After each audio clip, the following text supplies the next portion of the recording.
মৰমৰ ছাত্ৰ-ছাত্ৰীসকল, আজিৰ ভিডিঅ'টোত আমি ইলেক্ট্ৰিক ফ্লাক্সৰ বিষয়ে আলোচনা কৰিম।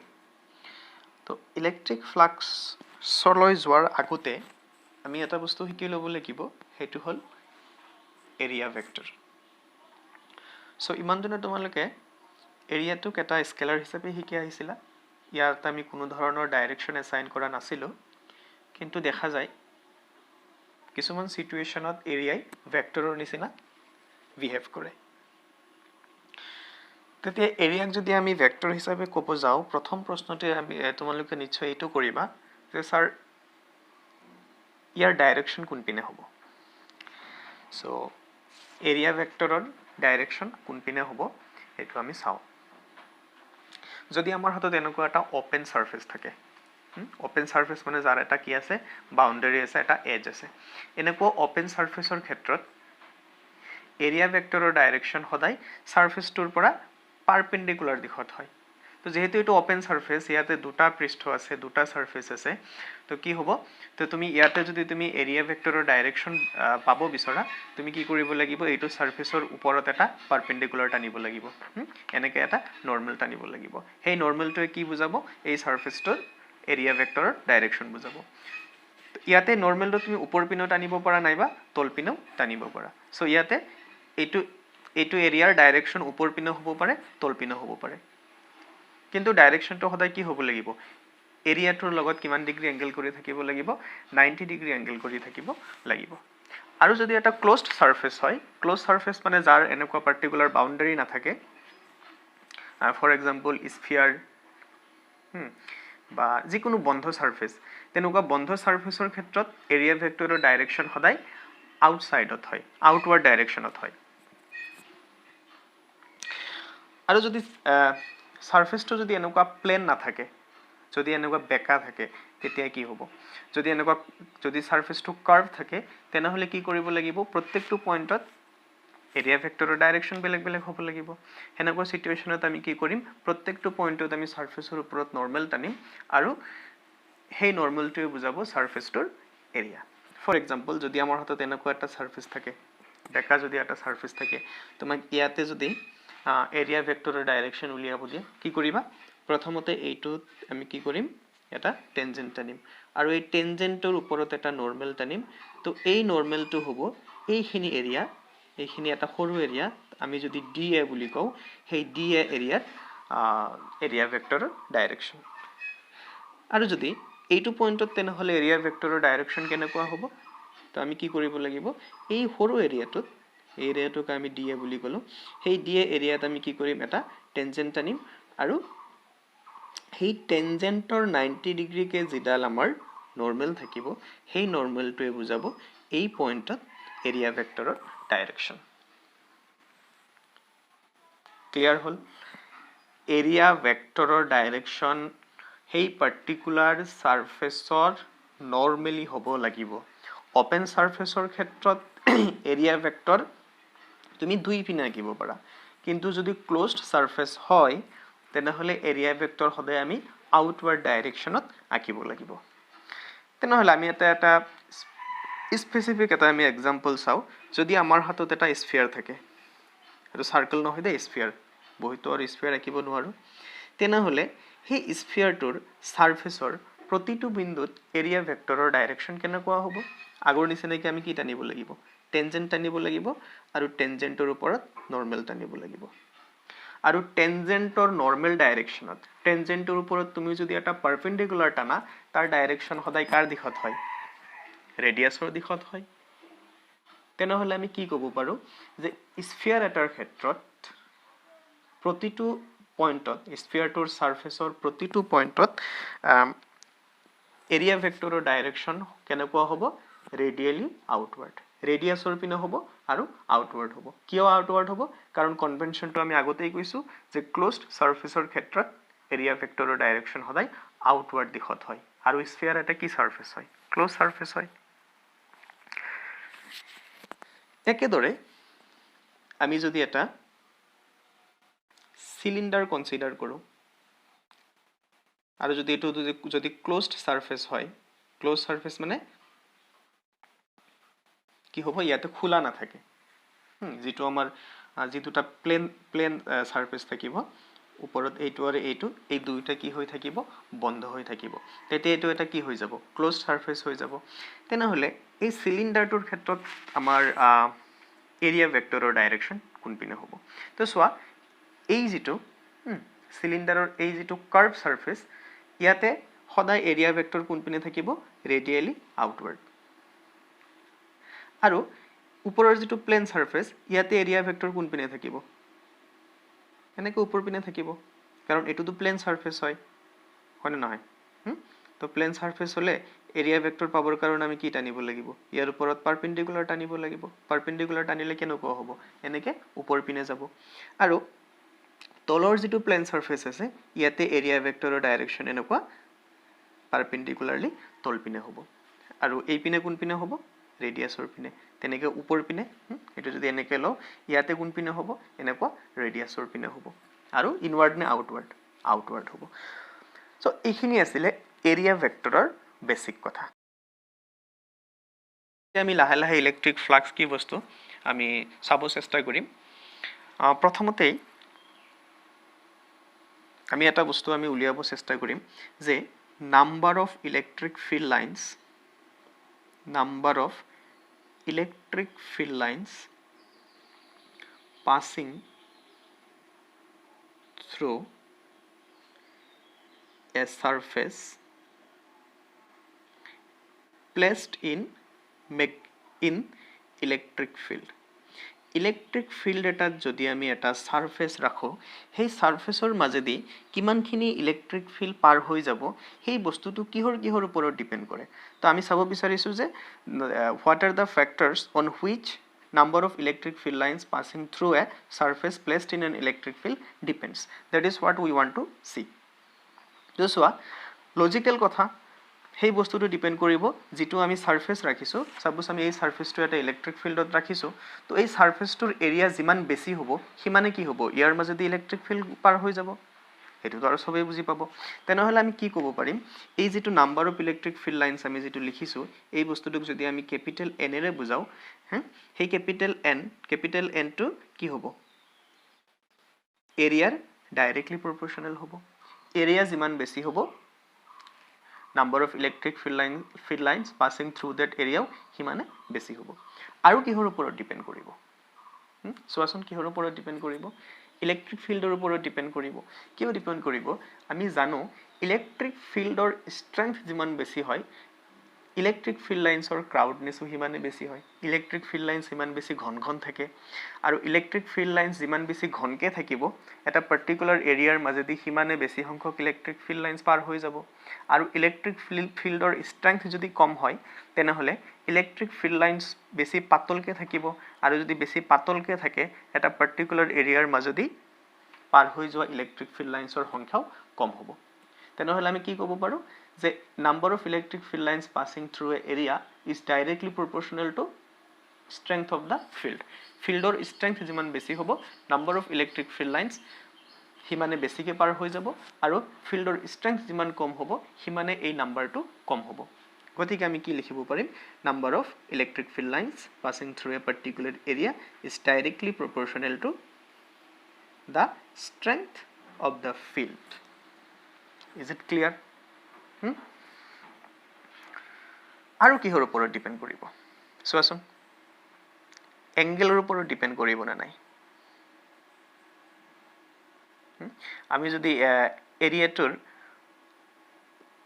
ইলেক্ট্ৰিক ফিল্ড লাইন্সৰ লগত যেটো এংগেল কৰি থাকিব সেই এংগেলটো যদি আমি চেঞ্জ কৰি থাকো কি হ'ব সোৱাচোন number of electric field lines passing through the surface will be changing হয় না নহয় তো এক্স্যাক্টলি এংগেলৰ ওপৰত ডিপেন্ডেন্সটো কেনেকৈ হ'ব এতিয়া আমি চাম প্ৰথমতে এনিমেশনত চাই লোৱা যে কেনেকৈ তুমি যেতিয়া সাৰফেসটোৰ ওৰিয়েন্টেশন তুমি চেঞ্জ কৰিছা সাৰফেসটোৰ এংগেল যেতিয়া তুমি চেঞ্জ কৰিছা কেনেদৰে ইলেক্ট্ৰিক ফিল্ড লাইন্স চেঞ্জ হৈছে চালানে এতিয়া আমি বস্তুটো প্ৰিসাইজলি চাম যে এক্স্যাক্টলি এংগেলৰ ওপৰত ডিপেন্ডেন্সটো কেনেকুৱা ধৰা এনেকুৱা আমি এটা ইউনিফৰ্ম ইলেক্ট্ৰিক ফিল্ড কনসিডাৰ কৰিছো আৰু এইবিলাক হল সেই ফিল্ডৰ ফিল্ড লাইন্স আৰু এইটো হ'ল আমাৰ সেই পাৰ্টিকুলাৰ সাৰফেসটো যেটো সাৰফেসৰ মাজেদি পাৰ হৈ যোৱা ইলেক্ট্ৰিক ফিল্ড লাইন্স আমি চাব বিচাৰিছো তো ফিল্ড লাইন্স অকল এইকেইটাই নহয় ইয়াৰ ওপৰদিও আছে ওপৰতো আগ্ৰহ আঁকিব নোৱাৰো তো চোৱা সাৰফেসটো যদি এনেকে ৰাখিছো মানে কি সাৰফেসটোৱে ইলেক্ট্ৰিক ফিল্ডৰ লগত কিমান এংগেল কৰি আছে বহুতে চাগে ভাবিছা 90 ডিগ্ৰী এংগেল কৰি আছে ভুল এতিয়া এই বস্তুটোৱে ইলেক্ট্ৰিক ফিল্ড লাইন্সৰ লগত কিমান ডিগ্ৰী এংগেল কৰি আছে 0 ডিগ্ৰী বুলিও ক'ব পাৰা নাইবা 180 ডিগ্ৰী বুলিও ক'ব পাৰা বহুতে চাগে ভাবিছা এইটো কি কথা কৈ আছে আমি দেখোন 90 হে দেখা পাইছো সাৰে দেখোন 0 কৈ আছে কিয় কাৰণ এইটো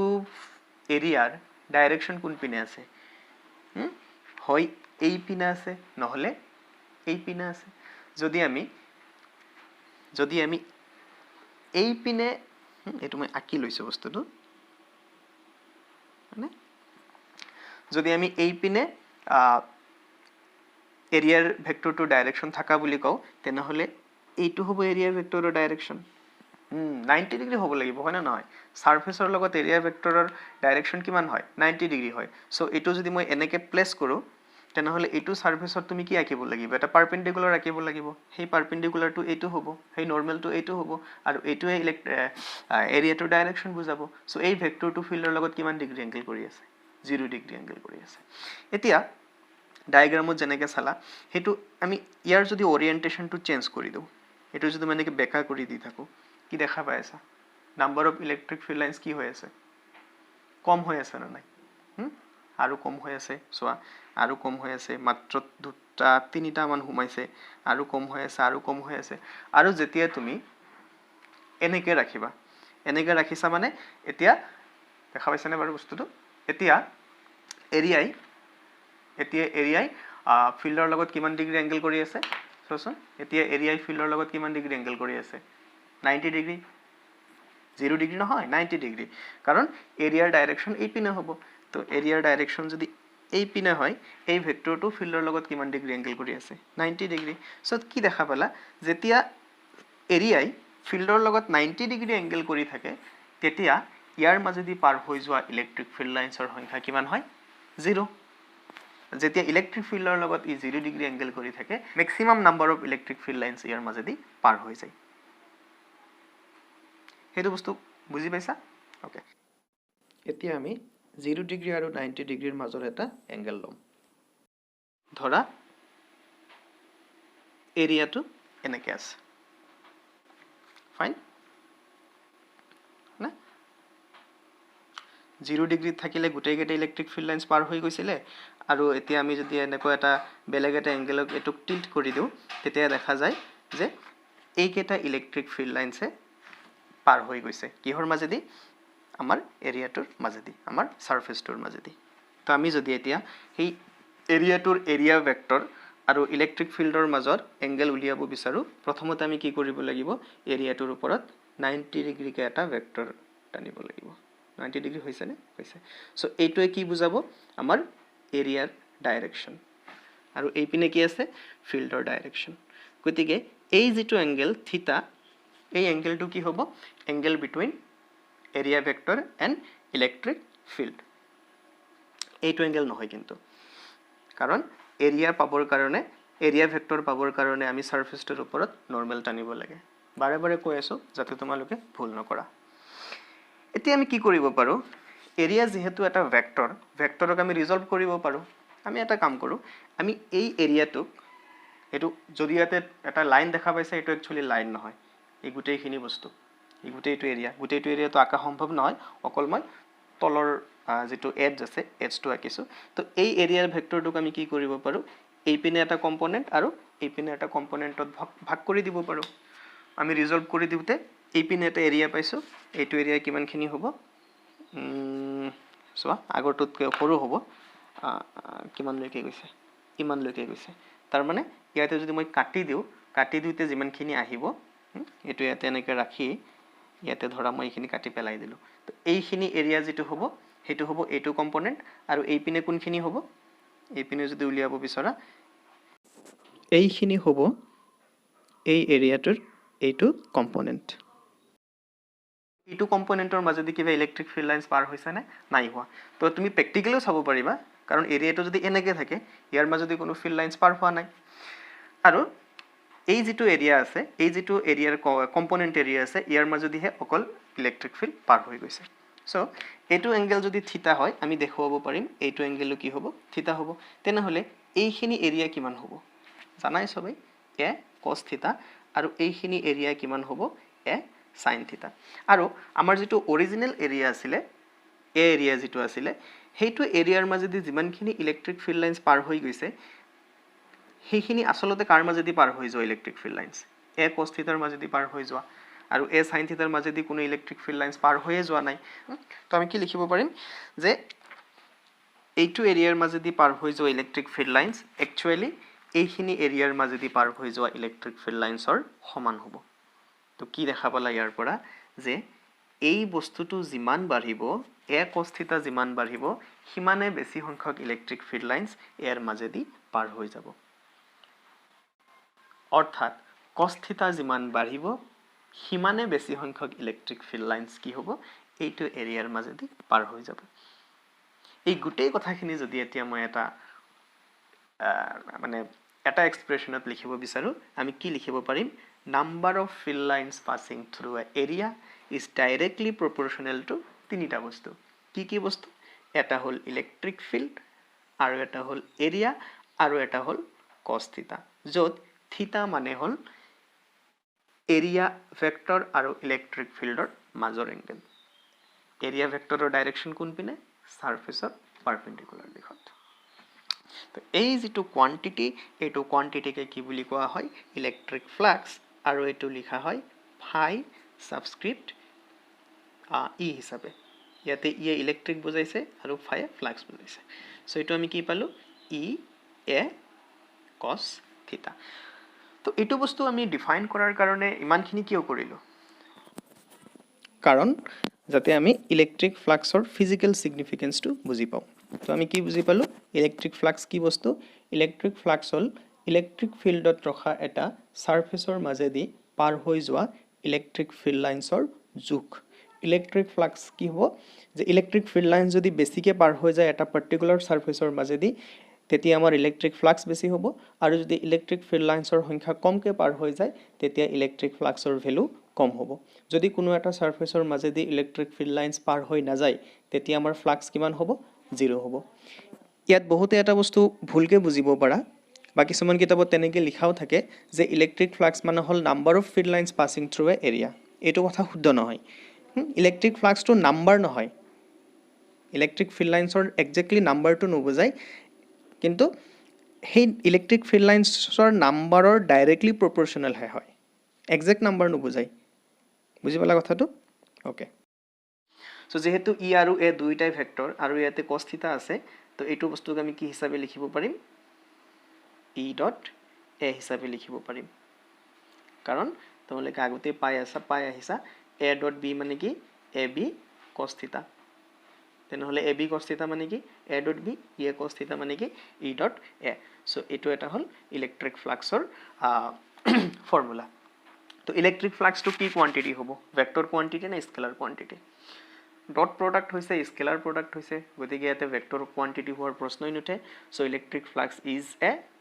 স্কেলাৰ কোৱান্টিটি আৰু ইয়াৰ ইউনিট কি হ'ব সো ইলেক্ট্ৰিক ফিল্ডৰ ইউনিট কি নিউটন পাৰ কুলম্ব আৰু এৰিয়াৰ ইউনিট কি মিটাৰ স্কয়াৰ সো এটো তুমি কেনেকৈ লিখিব পাৰিবা নিউটন মিটাৰ স্কয়াৰ পাৰ কুলম্ব ইলেক্ট্ৰিক ফিল্ডৰ আৰু এটা ইউনিট আছে হেতু কোৱা হয় ভোল্ট এটো পিছত গম পাবা কেনেকৈ ভোল্ট পাৰ মিটাৰ হ'ল নেক্সট চেপ্টাৰত তো ইলেক্ট্ৰিক ফিল্ডৰ এটা ইউনিট কি ভোল্ট পাৰ মিটাৰ আৰু এৰিয়াৰ হ'ল মিটাৰ স্কয়াৰ তেনেহলে এটা মিটাৰ কেনসেল হৈ কিমান থাকিব ভোল্ট মিটাৰ সো এই দুইটাই হ'ল ইলেক্ট্ৰিক ফ্লাক্সৰ এসআই ইউনিট কি হ'ব পাৰে ভোল্ট মিটাৰ নহলে নিউটন মিটাৰ স্কয়াৰ পাৰ কুলম্ব সো এইখিনিতে এটা কথা যে এই ফৰ্মুলাটো তেতিয়া এপ্লিকেবল হ'ব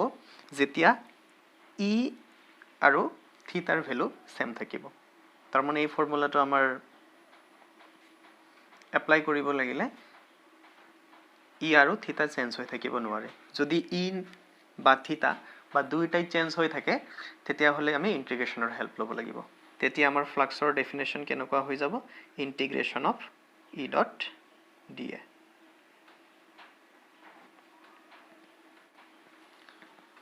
সো যেতিয়ালৈকে আমাৰ ইলেক্ট্ৰিক ফিল্ড আৰু থিতা সেম থাকিব তেতিয়ালৈকে এইটো ফৰ্মুলাই আমাৰ কামত দিব আৰু যদি ভেৰিয়েবল থাকে থিতা নাইবা electric field then we have to apply this formula so এতিয়া আমি ইলেক্ট্ৰিক ফ্লাক্সৰ এটা প্ৰবলেম কৰো প্ৰবলেমটো এনসিআৰটি কিতাপৰ পৰা লোৱা হৈছে এক্সাৰসাইজৰ 15 নম্বৰ প্ৰবলেমটোত কি কৈছে যে আমাক এটা ইলেক্ট্ৰিক ফিল্ড দিয়া আছে ফিল্ডটো কিমান বুলি কৈছে E equal to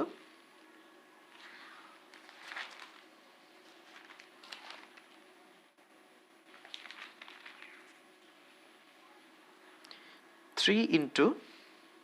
10 to the power 3 I cap Newton per coulomb. I cap দিয়াৰ লগে লগে আমি কি বুজি পাম ইলেক্ট্ৰিক ফিল্ডৰ ডাইৰেকশন কোন পিনে আছে x এক্সিসৰ পিনে আৰু এক নম্বৰত আৰু আমাক এটা এৰিয়া দিয়া আছে এটা সাৰফেস দিয়া আছে সাৰফেসটোৰ স্কয়াৰ বুলি কৈছে আৰু কৈছে যে ইয়াৰ সাইড বিলাক হল 10 cm তেনেহলে ইয়াৰ এৰিয়া কিমান হ'ব 10 cm into 10 cm কাৰণ স্কয়াৰৰ এৰিয়াৰ ফৰ্মুলা কি সাইড ইনটু সাইড তো 10 cm ইয়াক যদি আমি মিটাৰত কনভাৰ্ট কৰো 10 টু দি পাওয়ার 2 হ'ব না 1 হ'ব 1 হ'ব 10 to the power 1 metre into 10 to the power 1 metre তার মানে কিমান হ'ব 10 to the power 2 metre square so এটো হল এৰিয়া নাম্বাৰ 1 ত কি কৈছে যে এই এৰিয়াটো yz প্লেনৰ প্যাৰালেল হিচাপে আছে তো yz প্লেন কোনটো হয় আমি যদি এটা 3D কোঅৰ্ডিনেট সিস্টেম ধৰো এইটো z এক্সিস এইটো y এক্সিস আৰু এই মোৰ পেনটো হল x এক্সিস তেনেহলে এই যেটো সাৰফেস এই সাৰফেসটোকে কি বুলি কোৱা হ'ব yz প্লেন আৰু এই yz প্লেনৰ ডাইৰেকশন কোন পিনে হ'ব তো ডাইৰেকশন উলিয়াবৰ কাৰণে আমি কি কৰিব লাগে যেটো সাৰফেসৰ ডাইৰেকশন উলিয়াব বিচাৰিছো হেতু সারফেসত এটা নরমাল টানিব লাগে সো ইয়াত যদি মই নরমাল টানো তো নরমাল টু ডাইরেকশন কোন পিনে হ'ব x অৰ পিনে হ'ব অৰ্থাৎ yz প্লেনত থকা এটা সাৰফেসৰ এৰিয়া ভেক্টৰৰ ডাইৰেকশন কোন পিনে হ'ব x প্লেনৰ কি x এক্সিসৰ পিনে হ'ব আৰু ইলেক্ট্ৰিক ফিল্ডটো কোন পিনে আছে x এক্সিসৰ পিনে আছে তেনেহলে এক নম্বৰ প্ৰবলেমটোত থিটাৰ ভ্যালু কিমান হ'ব 0 ডিগ্ৰী কিয় 0 ডিগ্ৰী হল কাৰণ আমাক যেটি স্কয়াৰ দিয়া আছে সেই স্কয়াৰটোৰ ডাইৰেকশন x অৰ পিনে কেনেকৈ গম পালো x অৰ পিনে কাৰণ স্কয়াৰটো yz প্লেনৰ প্যাৰালেল হিচাপে আছে আৰু yz প্লেনত এৰিয়া সাৰফেস এটাৰ এৰিয়া ভেক্টৰৰ ডাইৰেকশন কোন পিনে হয় x অৰ পিনে হয় তো যদি থিটা ইকুৱেল টু 0 ডিগ্ৰী হয় তেনেহলে আমাৰ ইলেক্ট্ৰিক ফ্লাক্স কিমান হ'ব ফৰ্মুলা হল E cos থিটা এটো ডাইৰেক্ট ইউজ কৰিব পাৰা কাৰণ ইয়াতে ইলেক্ট্ৰিক ফিল্ডো কনস্ট্যান্ট আৰু থিটাও কনস্ট্যান্ট সো ইলেক্ট্ৰিক ফিল্ড হল 3 into 10 cube into 10 square so কিমান হৈ যাব এটো 30 নিউটন মিটাৰ স্কয়াৰ পাৰ কুলম্ব সেকেন্ড প্ৰবলেমটোত কি কৈছে যে এৰিয়াটোৱে x এক্সিসৰ লগত 60 ডিগ্ৰী এংগল কৰি আছে x এক্সিসৰ লগত যদি 60 ডিগ্ৰী এংগল কৰি থাকে তেনেহলে ইলেক্ট্ৰিক ফিল্ডৰ লগতো কিমান ডিগ্ৰী এংগল কৰি আছে 60 ডিগ্ৰীয়ে যেহেতু ইলেক্ট্ৰিক ফিল্ডটো x অৰ পিনে আছে অৰ্থাৎ থিটা ইকুৱেল টু ইয়াতে কিমান হ'ব 60 ডিগ্ৰী হ'ব গতিকে ইলেক্ট্ৰিক ফ্লাক্স কিমান হ'ব E cos থিটা E কিমান 3 into 10 cube A কিমান 10 to the power -2 আৰু cos থিটা মানে হল cos 60 মানে কিমান হাফ